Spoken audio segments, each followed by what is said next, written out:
So hadda marka Facebook wuxuu ku weydiinaya waxa la dhahayo optimize delivery. Optimize and delivery waa qayb saa rabtid inaad macnaha u optimize garaysid xayeysiintaada.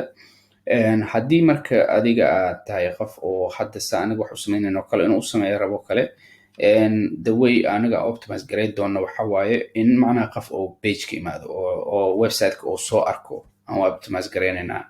So marka meeshan marka aad ku dhufatid oo kale optimize for ad delivery-gan, haddii meeshan ku dhufatid oo kale conversion ayuu wuxuu ku leeyahay waxay tahay recommended. So waa ku dhaafi kartaa recommended-ka oo Facebook ku siinayo, laakiinse aniga waxaan aniga aan macnaha sida aan jeclahay oo arkay badanaa inay ii shaqeynayso waxay tahay landing view. Landing page view-ga macnaha waxa waaye in macnaha qofka uu page-kiga tago oo saas sida meesha ka muuqato kale oo saas u fiirsado.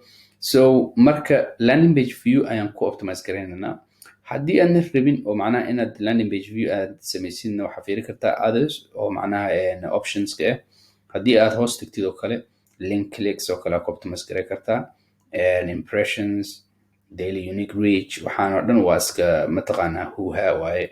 Link clicks xataa waa iska another huuha, never waxaas dhan waa iska ma fahamti iska faham. Landing page view ayaan ku optimize garaynaynaa aniga macnaha ma rabo inaan waqti kaaga lumiyo what they are iyo maxay sameeyaan iyo wax benefit deena lihiin macnaha adigu ma baahnid. haddaad rabto oo lacag enough ay haysatid inaad ku gubtid oo ku fiiri kartaa. Landing page view aan ku optimize garaynaa maadaama aniga danta aan leenahay ay tahay in macnaha qof oo page-keena tago oo akhriyo waxaan samaynayno kadibna oo go'aanta gaaro oo noo soo diro magaciisa telephone numberkiisa. That's how we optimize landing page view. So marka waxa ku xigto meeshan oo hadda macnaha markii aad samaynaysid oo kale manual bidding oo kale iyo ayaa meeshan oo kale aad isticmaalay, laakiin aniga hadda manual bidding isticmaalayno. Marka cashirkan waxa waaye meeshan ku egyahay. waxaan rajeynayaa in aad fahamtay. marka ku salaama. Assalaamu calaykum waraxmatullaahi wabarakaatuh.